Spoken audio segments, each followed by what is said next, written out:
Bismillahirrahmanirrahim. Assalamualaikum warahmatullahi ta'ala wabarakatuh. Kami adalah kumpulan yang kedua di mana insya-Allah pada hari ini kami akan membentangkan tajuk Al-Jad ma'al ikhwah ala madhab Ali wa Ibnu Mas'ud. Ahli kumpulan kami terdiri daripada 4 orang ahli, iaitu Nurul Syahidah binti Syamsul Bahrain, wa Nur Farahiyah binti Nurdin, Nur Sa'adatul Adawiyah binti Muhammad, dan juga Siti Nur Hajjar binti Azlan Shah. Bismillahirrahmanirrahim. Assalamualaikum warahmatullahi ta'ala wabarakatuh. Nama saya Wan Nur Farahiyah binti Nurdin, I172022298.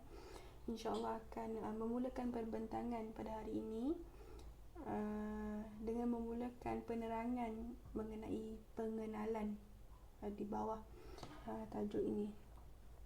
Baik, sebelum kita pergi dengan lebih lanjut ataupun kita pergi dengan lebih jauh, saya rasa baik saya ingatkan kembali apa itu faraid dan apa yang kita akan bincang di bawah tajuk ini. Baik, faraid itu sendiri adalah merupakan suatu ilmu peralihan pemilikan daripada si mati kepada waris yang masih hidup. Maksudnya faraid ni adalah sesuatu yang kita belajar mengenai perpindahan daripada milik si mati kepada waris yang ada ataupun waris yang layak menerima faraid tersebut selepas kematian seseorang itu. Baik, daripada sudut bahasa ia adalah ketetapan, dan daripada sudut istilah syarak pula, faraid adalah pembahagian harta pusaka selepas kematian seseorang Islam yang telah ditetapkan di bawah hukum syarak ke atas warisnya yang layak dan sah. Maksudnya faraid ni sendiri adalah sesuatu ketetapan ataupun sesuatu telah ditetapkan terhadap waris yang layak tu mengenai apa dan berapa ataupun bagaimana ataupun siapa yang layak menerima harta peninggalan daripada seseorang yang telah meninggal dunia. Ataupun dengan lebih mudah kita nak faham adalah faraid ni adalah tata cara pengagihan harta pusaka orang Islam. So lepas seseorang tu mati, lepas seseorang tu meninggal, harta yang telah ditinggalkan oleh si mati tersebut akan diagihkan kepada siapa, berapa, dan bagaimana cara dia nak agihkan tu kita akan belajar dalam subjek faraid ni lah. Baik, di dalam topik pada hari ini, apa yang kita nak bincangkan adalah kita nak tahu perihal datuk dan saudara daripada sudut pandang Sayyidina Ali dan juga Ibnu Mas'ud. Jadi di bawah tajuk inilah kita akan tengok apa pandangan daripada Sayyidina Ali ataupun apa pandangan daripada Ibnu Mas'ud sendiri mengenai datuk dan saudara. Baik, sebelum kita pergi lebih jauh, kita nak bagi gambaran macam mana kita nak discuss mengenai tajuk datuk tu, macam mana kita nak sampai kepada level datuk tu. Baik, saya bagi contoh dekat sini. Dekat sini kita boleh tengok ada si mati, ada ibu, ada bapa, ada anak, ada suami ataupun isteri dan sebagainya. Baik, sebelum kita pergi ke level datuk tu, kita sendiri dah sedia maklum bahawa nak sampai ke level datuk ataupun ayah kepada ayah kita tu, kita kena melalui ayah dulu. Jadi sebelum kita nak faham level-level datuk tu, apa kata kita ambil sedikit masa untuk kita nak recap kembali perihal ayah tu dulu sebelum kita pergi ke level datuk. Baik, okey, perbahasan bapa ataupun ayah dalam pewarisan, kita sedia maklum bahawa bapa tu merupakan ashabul furud, yang mana ashabul furud ni senang cerita ataupun mudah kita nak fahamnya adalah mereka yang hero lah dalam senarai-senarai waris-waris tu yang telah kita pelajari sebelum ni. Mereka ni antara insan-insan yang dominan ataupun orang yang utama dalam list pembahagian harta faraid tu mengikut level-level dia lah. Baik.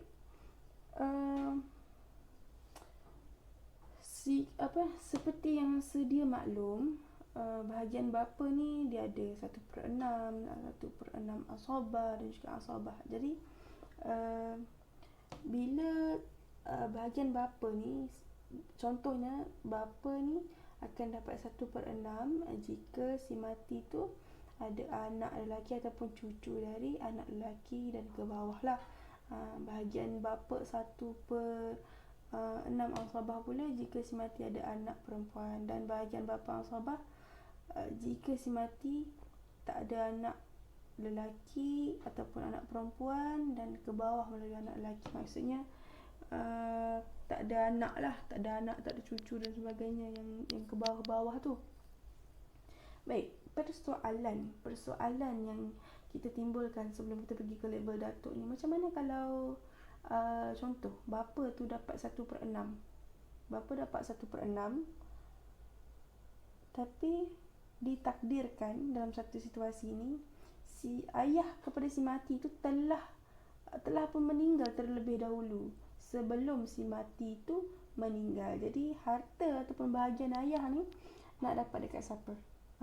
Dari situlah kita nak bincangkan bahawa bahagian bapa yang 1/6 tadi dalam keadaan si mati itu anak kan, ayah dia tu dah meninggal, kemudian baru si mati meninggal. Si mati tu anak kepada ayah tu lah. Okay, jadi jika tak ada ayah tu, maka ganti si ayah kepada si mati tu adalah datuk. So datuk ni lah yang akan ambil part ayah kepada si mati tu. So tak kisahlah berapa pun, maka si ayah tu akan ambil part ayah dia tu, ataupun senang kita nak kata adalah datuk tu yang akan jadi waris ganti kepada ayah dia yang telah pun meninggal sebelum si mati itu meninggal. Jadi dalam kes ni juga, andai kata si mati tu masih lagi mempunyai ayah, maka automatically yang datuk tadi tu, yang datuk kepada bapa, datuk sebelah bapa yang tadi tu akan terhalang lah sebab adanya ayah tadi. Tapi kalau ayah kepada si mati itu telah pun meninggal, maka ayah kepada ayah si mati itu boleh mewarisi dan mengambil tempat ayah kepada si mati. Saya rasa itu sahaja daripada saya. So untuk kita nak lebih faham ataupun kita nak lebih faham ataupun kita nak lebih jelas lagi mengenai tajuk yang akan kita bincangkan pada hari ini mengenai datuk dan saudara, mengikut pandangan Ibnu Mas'ud dan juga Sayyidina Umar, maka saya paskan kepada pembentang yang seterusnya, yang mana mereka akan menjelaskan dengan tepat lagi apa yang kita nak bincangkan untuk hari ini. Sekian sahaja daripada saya. Assalamualaikum warahmatullahi taala wabarakatuh. Bismillahirrahmanirrahim. Assalamualaikum warahmatullahi wabarakatuh. Nama saya Nur Sa'adatul Adawiyah binti Muhammad Sabri, I16301670. Pada kali ini saya akan membentangkan tentang pewarisan datuk dalam pembahagian harta pusaka. Okey, datuk merupakan salah seorang daripada Ashabul Furud. Okey, Ashabul Furud ni dia adalah golongan waris yang ditetapkan ke atas mereka kadar pembahagian harta pusaka mengikut Al-Quran, Sunnah dan ijma' ulama'. Okey, pembahagian datuk. Okey, datuk dia punya kadar yang dia akan dapat adalah sama seperti bapa. Dia boleh mendapat sebanyak 1/6 jika beliau mempunyai anak, dan beliau juga boleh mendapatkan 1/6 perkara yang menghalang dia. Okey, perkara yang menghalang dia ini adalah orang yang menghalang dia mendapat harta tersebut. Yang dimaksudkan adalah bapa. Okey, jika bapa ada, maka Datuk tidak akan mendapat harta tersebut. Okey, manakala Datuk akan mendapat 1.6 dan asabah jika wujudnya anak perempuan. Okey, yang ketiga, macam saya cakap tadi, Datuk terhalang jika ada ayah dan Datuk juga dia boleh dapat baki sebab dia tak ada anak lelaki, tak ada anak lah maksudnya. Okey, pandangan ulama berkaitan kes Datuk. Datuk ni diistilahkan jad sahih.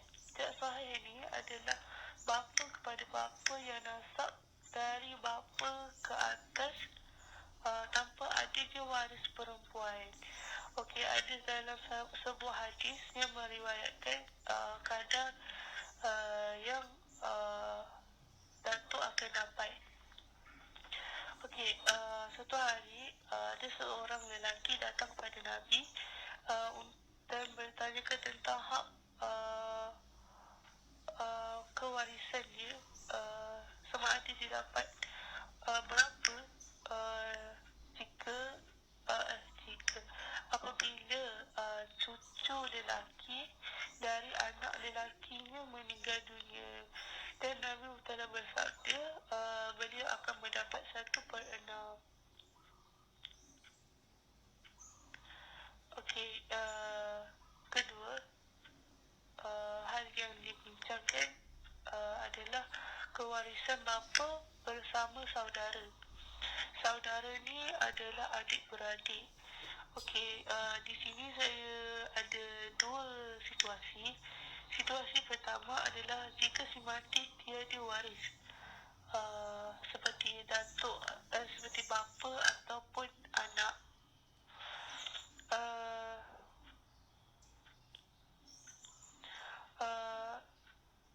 Okey, situasi ni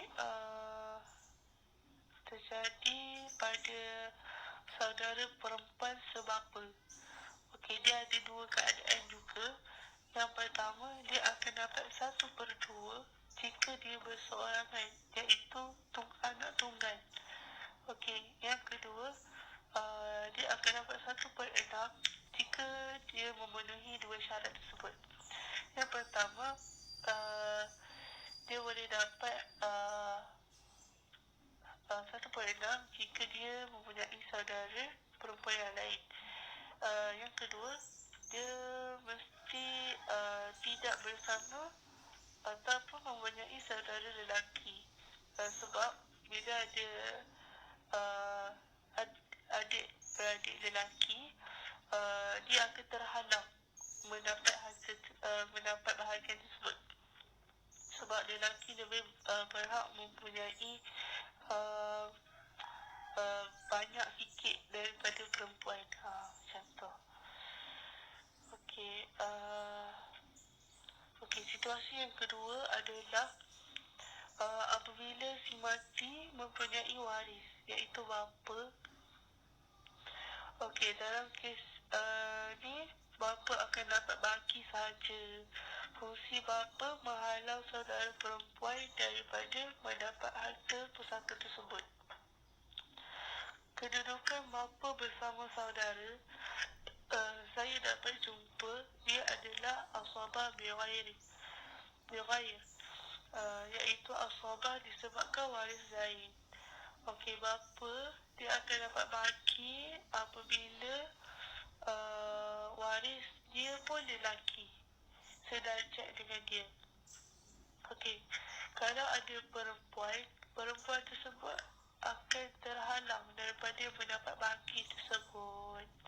Dia berdasarkan surah An-Nisa ayat 176. Sekian daripada saya. Assalamualaikum warahmatullahi wabarakatuh. Assalamualaikum warahmatullahi wabarakatuh. Nama diberi Siti Nur Hajar binti Azlan Shah. Nombor menteri I171011900. Okey, saya akan meneruskan pembentangan dengan tajuk kewarisan datuk bersama saudara.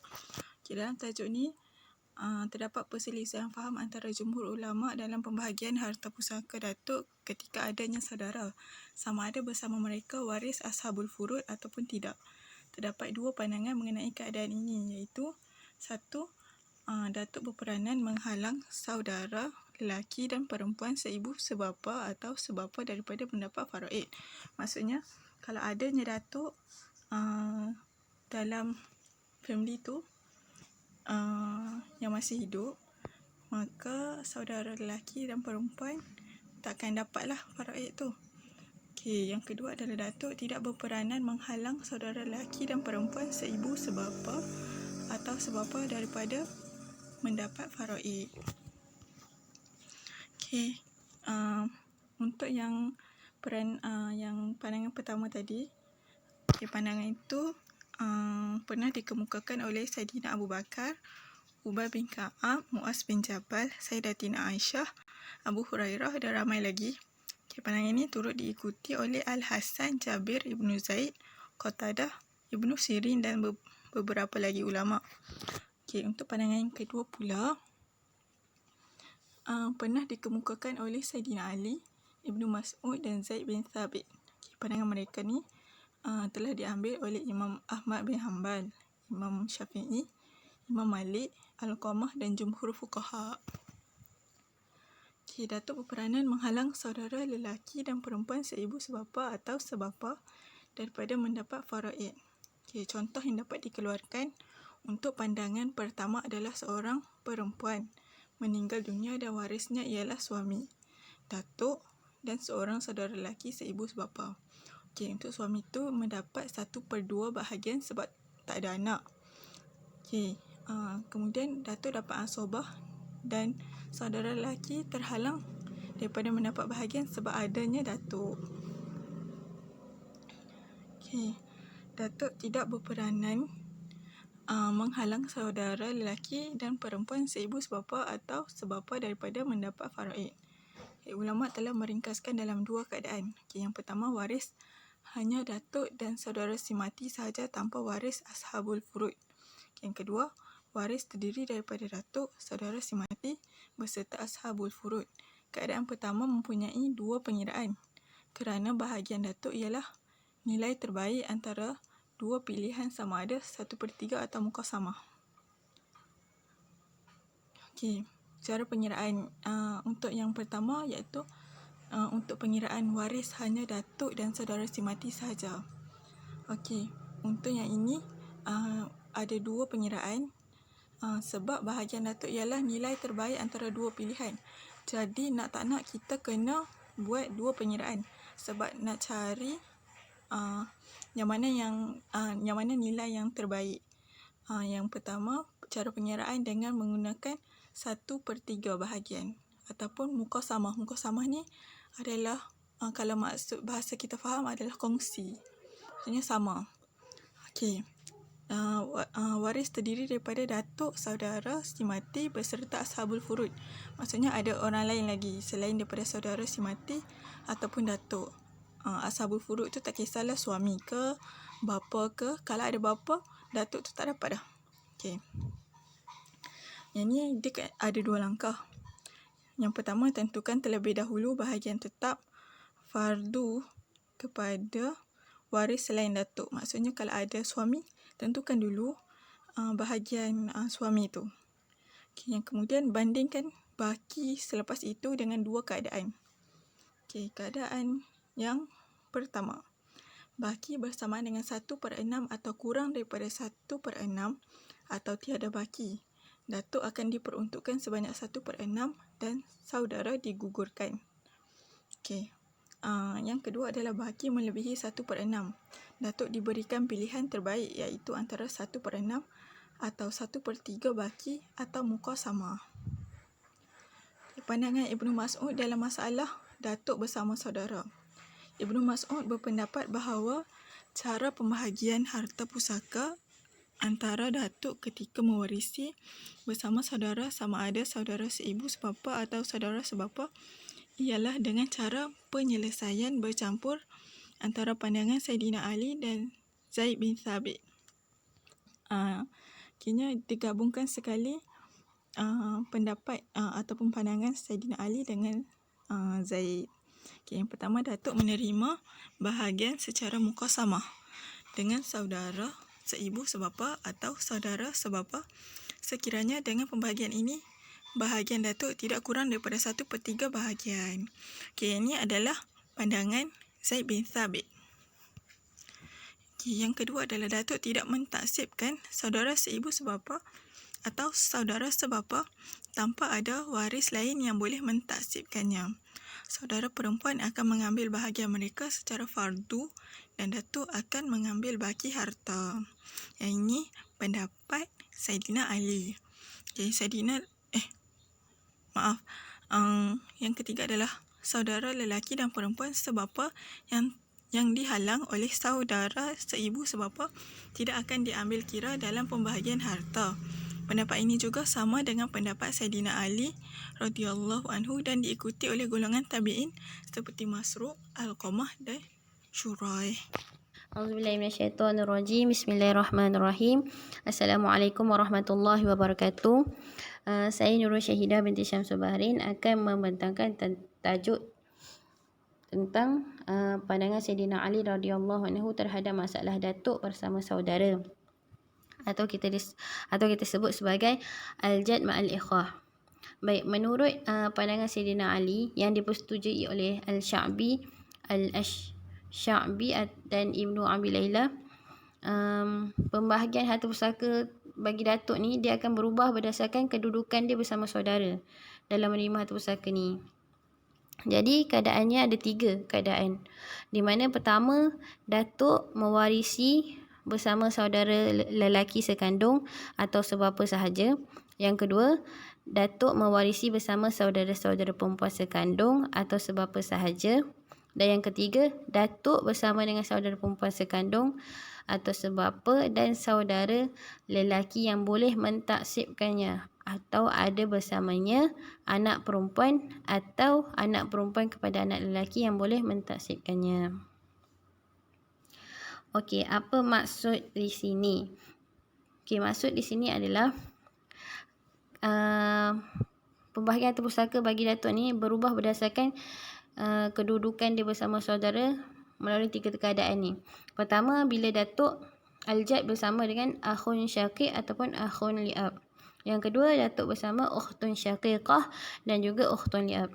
Dan yang ketiga, datuk bersama ukhtun syaqiqah ataupun ukhtun li'ab dan akhun syaqiqah ataupun akhun li'ab. Dan juga bersamanya anak perempuan atau bintun ataupun bintu ibni. Yang boleh mentafsirkannya. Mentafsirkannya maksud ini mengurangkan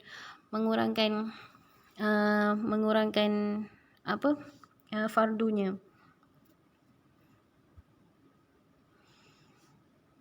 Okey.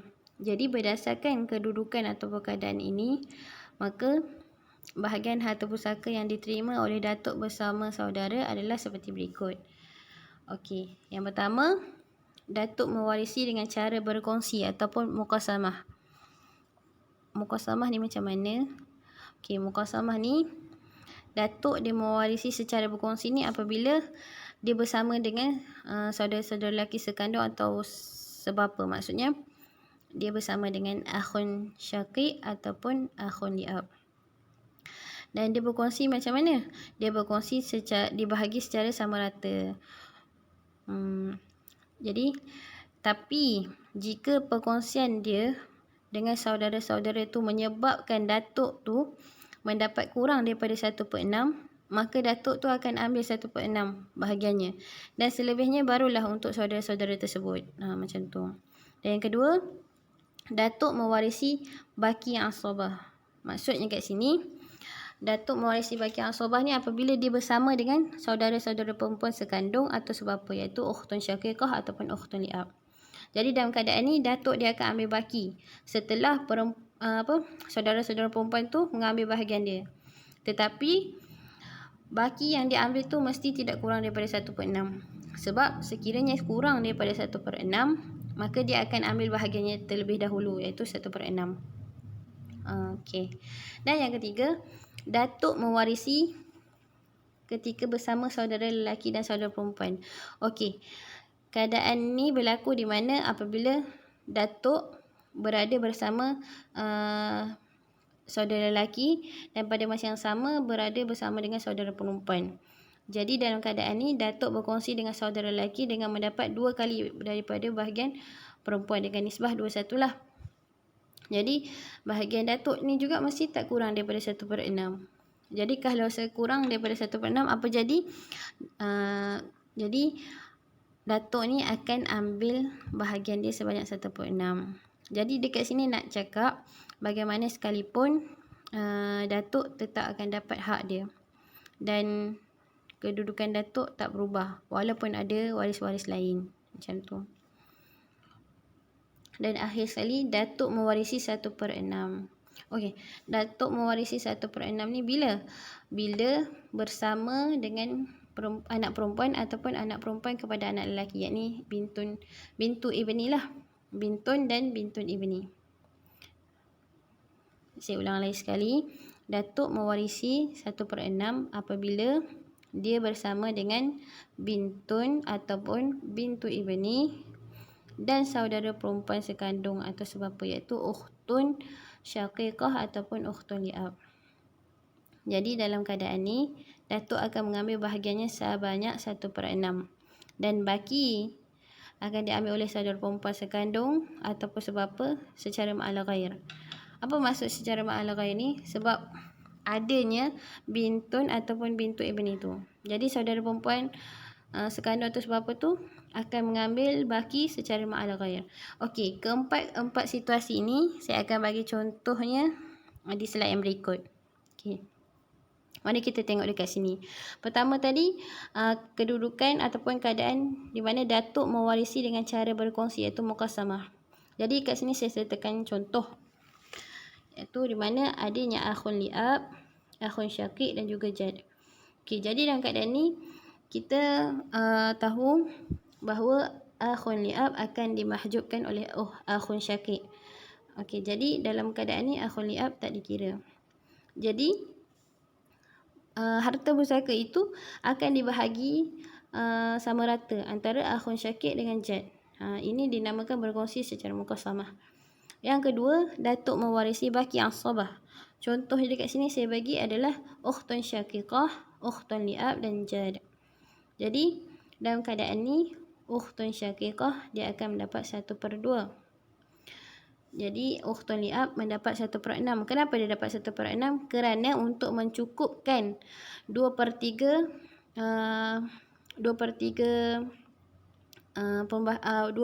bahagian bagi waris perempuan. Sebab bahagian waris perempuan yang paling tinggi adalah 2/3. Jadi ukhtun li'ab ni mencukupkan. Kemudian setelah ukhtun syaqiqah dengan ukhtun li'ab dapat bahagian dia, barulah baki itu diberi kepada jad, iaitu datuk sebanyak 1/6 lah. Okey. Dan yang ketiga, datuk mewarisi ketika bersama saudara lelaki dengan saudara perempuan.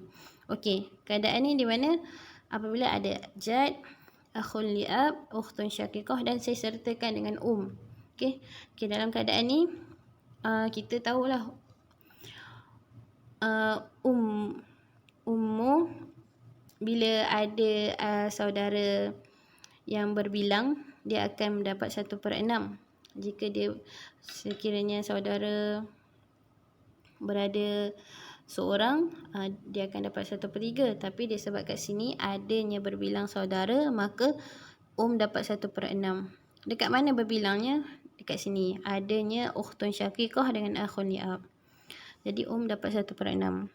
Dan seterusnya kita lihat kepada ukhtun syaqiqah. Ukhtun syaqiqah dapat 1/2 sebab dia dah keadaan seorang. Dan akhun li'ab mendapat 1/6. Dan jad dapat 1/6. Sebenarnya dalam keadaan ni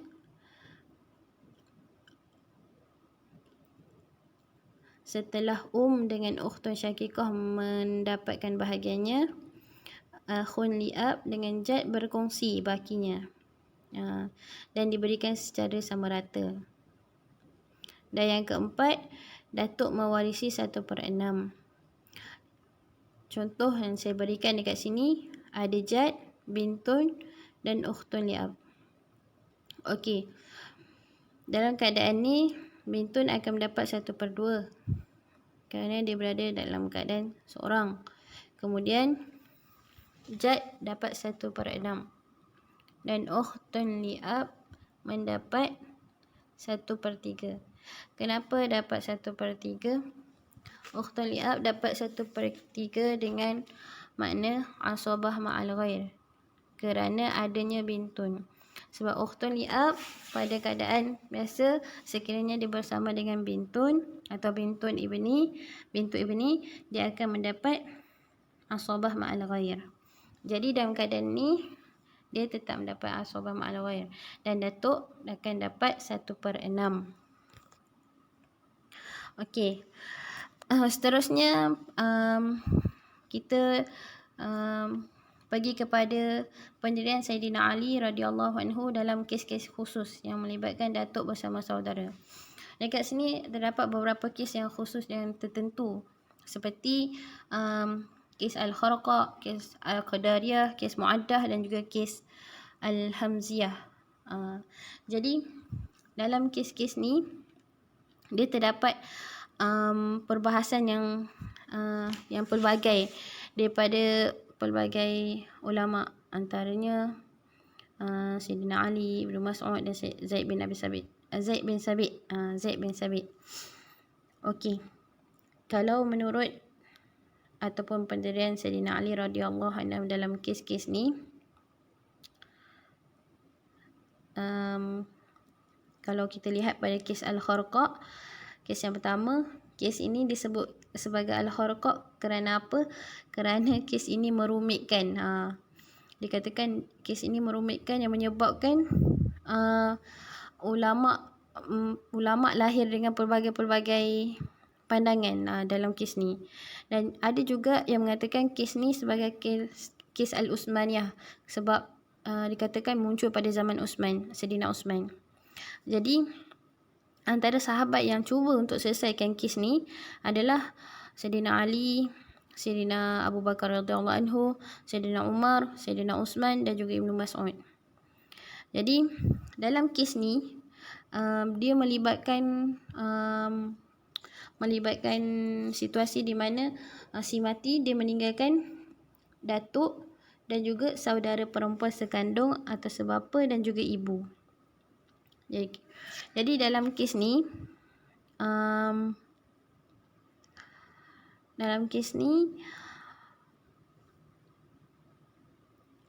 Sayyidina Ali berpendapat ataupun berpandangan bahawa mendapat 1/3 ialah disebabkan berada dengan ukhtun syaqiqah seorang. Sekiranya dia berada dalam berbilang, saudara perempuan dalam keadaan berbilang, maka akan dapat 1/6. Jadi dalam keadaan ni dapat 1/3. Manakala ukhtun syaqiqah dapat ataupun ukhtun li'ab dapat 1/2 dalam keadaan seorang. Maka jad akan mendapat bahagiannya iaitu 1/6. Okey. Sebelum ni kes ni tak wujud. Jadi waktu zaman Rasulullah tak wujud. Jadi bila zaman sahabat, dia muncul pada zaman sahabat. Jadi sahabat banyak pandangan terhadap kes ni. Tapi kalau menurut kes ataupun penjelasan Sayyidina Ali radhiyallahu anhu terhadap kes Al-Kharqa ni, Sayyidina Ali berpendapat bahawa dalam keadaan ni datuk mendapat 1/6.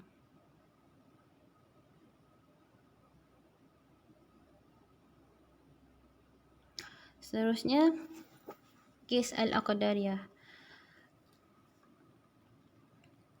Dalam kes Al-Aqdariyah ni, kes ini melibatkan pengiraan semula antara bahagian datuk dengan saudara perempuan. Kenapa? Sebab timbulnya kekeliruan yang mana pengiraan ni dia lari daripada kaedah asal. Dan kes ni juga dinisbahkan kepada keturunan seseorang yang mati yang berasal daripada keturunan Aqdar, iaitu salah satu nama kabilah Arab. Dan ini merupakan pendapat yang paling kuat lah. Jadi kes ini dia tentang seorang perempuan mati meninggalkan suami, ibu, datuk, saudara perempuan sekandung atau sebapa. Jadi dalam kes ni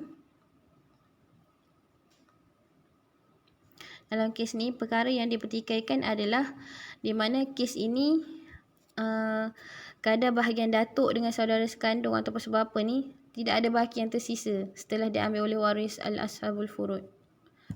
Jadi maksudnya dalam kata lainnya, datuk dia terpaksa mengambil fardunya sebanyak 1/6 yang dah terang-terang kurang daripada fardu yang diambil oleh saudara perempuan. Jadi dalam kes ni menyebabkan berlakunya al-aul, iaitu jumlah saham lebih besar daripada asal masalah. Contohnya kita boleh tengoklah dekat dalam kotak yang diberikan tu, di mana dapat 1/3 dan Zauj dapat 1/2, dan setelah diberikan kepada Zauj dan bakinya kurang kuranglah, yang tersisa adalah kurang sebab ukhtul syakikah sepatutnya dapat 1/2 jika ada seorang. Tapi kalau ukhtul syakikah dapat 1/2, dalam kes ni dah melebihi dah jumlah saham dah melebihi dah asal masalah. Jadi dalam keadaan ni juga datuk terpaksa mengambil fardunya sebanyak 1/6. Sebab datuk dalam keadaan apa pun dia tak boleh ambil kurang daripada 1/6. Jadi dalam keadaan macam ni berlakunya aul, iaitu jumlah saham lebih besar daripada asal masalah. Seterusnya kes al-mu'addah. Kes al-mu'addah saya tak sertakan dalam ni sebab saya tak jumpa perbahasan Sayyidina Ali tentang kes ni. Tapi saya akan terangkan sedikit lah tentang kes al-mu'addah, di mana kes mu'addah ni dia berkait rapat juga dengan persaingan antara datuk dengan saudara sekandung dan sebapa, sama ada lelaki atau perempuan. Jadi kes ni melibatkan di mana datuk, saudara perempuan sekandung dan saudara lelaki atau perempuan sebapa, sama ada bersama mereka tu terdapat ashabul furud lain ataupun tidak. Jadi dalam keadaan ni, tuntutan semula bahagian saudara perempuan sekandung daripada bahagian saudara lelaki atau perempuan sebapa ni menyebabkan kes tersebut disebut sebagai al-mu'addah, yang bermaksud dikembalikan, begitu. Dan kes yang terakhir adalah kes al-hamziyah. Okey, kes al-hamziyah ni maksudnya kes di mana si mati meninggalkan datuk, 3 orang nenek. Nenek ni nenek yang sama kedudukannya seperti ibu kepada ibu, maksudnya ummi, ab. Lepas yang kedua ummi, ab, dan maaf. Maksudnya dekat sini ada 3 orang nenek yang sama kedudukannya. Pertama ummu ummi yang kedua ummu ummi ab, yang ketiga ummu ab. Tiga orang nenek ni. Dan seterusnya meninggalkan saudara perempuan sekandung, maknanya ukhtun syaqiqah. Dan saudara perempuan sebapa dan juga saudara perempuan seibu dan juga datuk. Jadi dalam kes ni dia meninggalkan 3 orang nenek dan 3 orang saudara perempuan, iaitu saudara perempuan sekandung, sebapa dan juga seibu. Okey, dalam kes ni menurut Saidina Ali pembahagian dia adalah seperti berikutlah. Di mana nenek dapat 1/6. 1/6 ni dikongsi bertiga. Dan saudara perempuan mendapat 1/2. Saudara perempuan sekandung mendapat 1/2. Ukhtun syaqiqah mendapat 1/2. Manakala saudara perempuan sebapa ataupun ukhtun li'ab mendapat 1/6 untuk mencukupkan kuota 2/3 bagi waris perempuan. Dan ukhtun li'ab mahjub. Ukhtun li'ab